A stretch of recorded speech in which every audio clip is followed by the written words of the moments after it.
Thank you, Senator Flake, and thank you for your leadership on so many of these issues as they relate to water.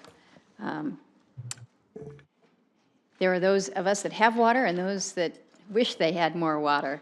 But at the end of the day, even if you have it, you have to have that infrastructure, you have to have that storage. So it takes me back to the question that I had initially.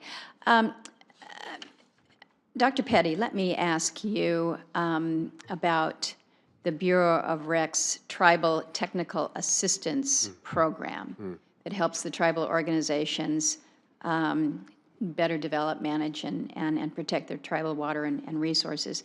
Last year, OTNA, Intertribal Resource Commission in the interior part of our state, they applied for assistance and they were denied because they said that Alaska was not one of the 17 western states. And I looked to your map that you've provided us in terms of reclamation here. And the first thing that Senator Cantwell asked me, she's like, what happened to Alaska there? Well, you know, we've been one of the western states since 1959 when we came in. So the question to you is whether you would anticipate any challenges to including eligible Alaskan entities in the Bureau's Tribal Technical Assistance Program. Seems to me that we're part of this western region. We might not be on your map, but we're part of that West. What's your response? You know, Senator, that's the first thing that I definitely will make sure is we get Alaska as part of this as well. Thank you. It's going to make your whole map out of whack. It's going to have to be an 8.5 by, you know, I don't know.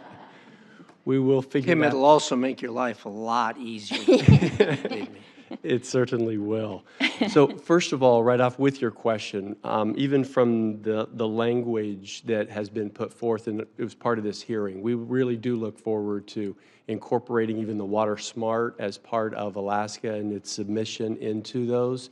We actually, and I've had a briefing since I've been back up on the Hill or back in interior of how we go about actually helping people who have submitted through Water Smart or through these programs, as well as just being affirmed that that any tribal communities that also submit, that we give them support and full consideration on how those processes go through, and we help them technically in making sure that they put forth the best technical capability so that we can give them resources that allows them and their community to move forward with water.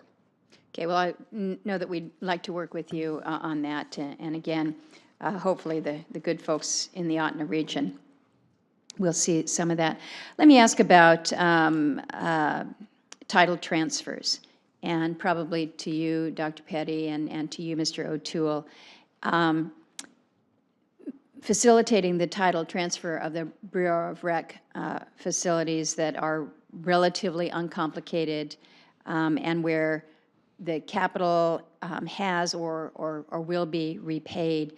It's been discussed as a potential benefit to both the federal government and the non-federal operating entity. Can you just share with us, Mr. Petty, from the federal perspective and Mr. O'Toole from the non-federal perspective, what is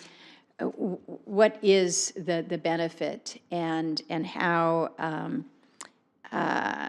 you know, what's driving the interest in this transfer of the respective titles to these facilities?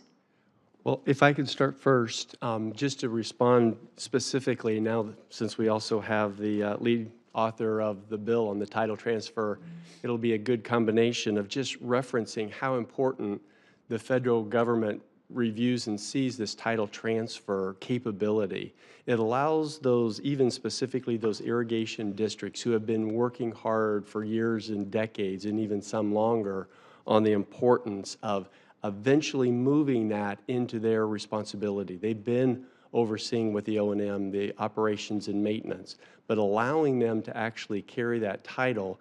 One, from a federal perspective, it reduces not only our liability as a federal government, but also the ability to resource other communities that need to get going and getting up and started. I mean, even interacting with Senator Daines on some of his earlier interest, a lot of these irrigation districts have been doing this for such an amazing long time, working with the different communities and nonprofit organizations to become better at what they're doing. That allows them to know what to fix and how to fix it more effectively on the ground, and with us not having to be that overbearing and resources that is dependent upon those. So I think those are some of the huge aspects that for the federal government that gets us more out of the way for those who are doing extremely well, they know what they're doing, and then allowing us to take those really precious resources and go and work in other communities that need even support and help from the federal government. And on the non-federal side, Mr. O'Toole? Madam Chairman, interestingly, our community was going to have 2 storage reservoirs, one in Colorado and one in Wyoming. They're still authorized in the Bureau of Rec, but were never built because of the vetoes of President Carter back in the 70s. We have worked so hard to get some storage. We've done 23,000 with the state of Wyoming, but that 100,000 was sort of the goal, and that was what was analyzed was needed. I called one of our members, and the Family Farm Alliance represents both Bureau and non-Bureau people. Our valley is non-Bureau or non-federal. He said it was the best thing that ever happened to him, Tom Knutson in Kearney, Nebraska. It was in what my vision, and I think you all are talking about this federal participation in infrastructure where there could be dollars to match state dollars.